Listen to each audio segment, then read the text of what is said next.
আবুল সরকার তিনি আমাদের মহান আল্লাহকে নিয়ে যে ধরনের কটূক্তি করেছেন, এই কটূক্তি করার ফলে তিনি একটি অমার্জনীয় অপরাধ করেছেন, যে অপরাধের কোনো ক্ষমা নেই এক কথায়।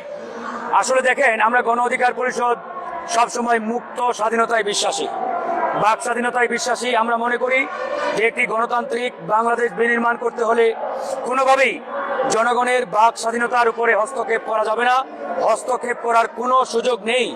কিন্তু বাক স্বাধীনতা মানে এটা নয় যে আপনি যা ইচ্ছে তা করবেন, আপনি আরেকজনের ধর্মীয় অনুভূতিতে আঘাত করবেন, ধর্ম নিয়ে কটূক্তি করবেন। এটা এদেশের ধর্মপ্রাণ মুসলমানেরা কোনোভাবেই বরদাস্ত করবে না। ইতিমধ্যে আপনারা বাউল শিল্পী আবুল সরকারের ভিডিওটি দেখেছেন।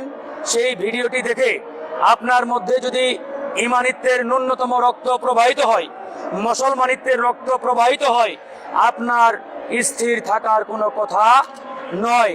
কারণ আমরা যারা ইসলাম ধর্মের অনুসারী, আমরা যারা ইসলামকে অনুসরণ করি, মুসলমান, সুতরাং আমাদের মহান আল্লাহকে নিয়ে, আমাদের সৃষ্টিকর্তাকে নিয়ে, আমাদের পালনকর্তাকে নিয়ে তিনি যে ধরনের ধৃষ্টতা দেখিয়েছেন, বক্তব্য দিয়েছেন, এটা আসলে কোনোভাবেই আমরা মানতে পারি না, সহ্য করতে পারি না। ইতিমধ্যে সরকার তাকে গ্রেপ্তার করেছে, গ্রেপ্তার করে ইতিমধ্যে তাকে বিচারের মুখোমুখি করা হচ্ছে।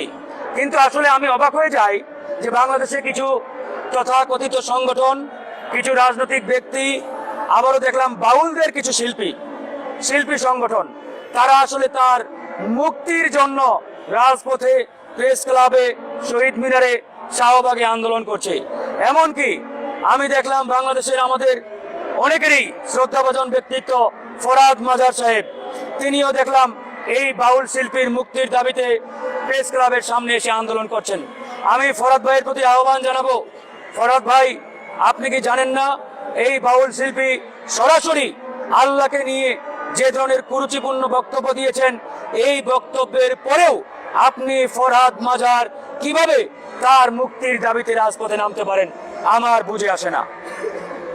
আপনি বাংলাদেশের একজন তাত্ত্বিক ব্যক্তি, লেখক, সাহিত্যিক, বুদ্ধিজীবী, তো আপনার যে বিবেক বোধ আছে, আপনি আপনার এই বিবেক বোধের মাধ্যমে আপনি আপনার নিজেকে জিজ্ঞেস করেন, এই বাউল শিল্পী হাজারো নয়, লাখো নয়, কোটি কোটি মুসলমানের হৃদয়ে যে আঘাত করেছেন, ছুরি চালিয়েছেন, গুলি চালিয়েছেন, এটা কি কোনোভাবেই ক্ষমা করা যায়? একই সাথে আমরা দেখলাম যে বেশ কিছু বাউল শিল্পীদের সংগঠন, তারাও তার মুক্তির দাবিতে আন্দোলন করছে, সংগ্রাম করছে। ভাইরা আমার, আমরা সবসময় একটা কথা বলি, আমরা কোনোভাবেই কারো বাক স্বাধীনতায় হস্তক্ষেপ করতে চাই না, কেউ করলে আমরা সেটা বরদাস্ত করি না। কিন্তু আপনার এই আরেক শিল্পী যে ধৃষ্টতা দেখিয়েছে, এটা কোনোভাবেই ক্ষমা করার বিষয় নয়, ক্ষমা করার যোগ্য নয়। বরং আপনাদের উচিত এই আবুল সরকারের বিচারের মুখোমুখি যাতে করা হয়। কিন্তু আপনারা তার মুক্তির দাবিতে নামছেন, মানে আপনারা নিজেরাও অপরাধ অপরাধের জন্য তার পক্ষে আপনারা বলছেন। আবার দেখলাম এবং রাজনৈতিক নেতা, তারাও এই বাউল শিল্পী আবুল সরকারের পক্ষে কথা বলছেন। আজকে দেখলাম খুব সম্ভবত এনসিপি তারা বিবৃতি দিয়েছে আনুষ্ঠানিকভাবে। আমার লজ্জায় মাথা হেট হয়ে যায় যে আমরা 96% মুসলমানের দেশে রাজনীতি করি, বসবাস করি। এখানে হাজার বছরের আমাদের একটা ঐতিহ্য আছে, সংস্কৃতি আছে, নানান ধর্ম, নানান বর্ণ, নানান পেশার মানুষ আমরা হাজার বছর ধরে ঐক্যবদ্ধভাবে পাশাপাশি বসবাস করে আসছি। আপনি দেখবেন আমাদের এই দেশের ইতিহাসে মুসলমানরা কখনোই হিন্দুদের বাড়ি ঘরে গিয়ে হামলা করে নাই, হিন্দুদের উপরে আক্রমণ চালায় নাই, হিন্দু বৌদ্ধ খ্রিস্টানরা মুসলমানদের উপরে কোনো আক্রমণ চালায় নাই। বরঞ্চ আমরা দেখে আসছি গ্রামে গঞ্জে হিন্দু, মুসলমান, বৌদ্ধ, খ্রিস্টান সবাই মিলে মিশে আমরা পাশাপাশি বসবাস করে আসছি। আমাদের মধ্যে কি সুন্দর সৌহার্দ্যপূর্ণ পরিবেশ ছিল। কিন্তু এই আবুল সরকারের বক্তব্যের মাধ্যমে আমাদের এই যে হাজার বছরের ঐতিহ্য, যে সংস্কৃতি, যে আমাদের একটা সুন্দর আপনার কি বলে এটাকে সম্প্রীতির যে বাংলাদেশ, সম্প্রীতি যে আমাদের কালচার, এটাকে বিনষ্ট করা, এই দেশটাকে একটা অরাজক পরিস্থিতির দিকে ঠেলে দেওয়া, এই দেশটাকে কিভাবে অরাজকতার মাধ্যমে নির্বাচন বিলম্বিত করা যায়, নির্বাচন যাতে না হয়, এখানে একটা হট্টগোল পাকিয়ে আবার ওই ভারতীয় তাবেদারি আধিপত্য শক্তিগুলো আমাদের উপরে জেগে বসতে পারে, তারই একটা পরিকল্পিত অংশ আমি মনে করি এই আবুল সরকারের ধৃষ্টতাপূর্ণ বক্তব্য।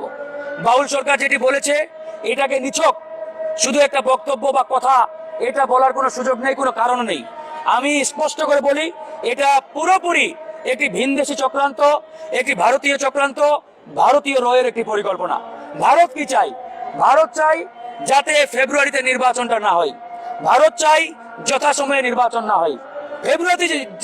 ফেব্রুয়ারিতে যদি নির্বাচনটা না হয় তাহলে ভারতের লাভটা কি? এই প্রশ্নটা অনেকেই আমাকে করে। আওয়ামী লীগের লাভটা কি? এই প্রশ্নটা আমাকে অনেকে করে। দেখেন, আগামী ফেব্রুয়ারিতে যদি নির্বাচন হয়, এই নির্বাচনে কার্যত পক্ষে আওয়ামী লীগের অংশগ্রহণ করার সুযোগ একবারেই জিরো। মানে আওয়ামী লীগ আগামী নির্বাচনে অংশ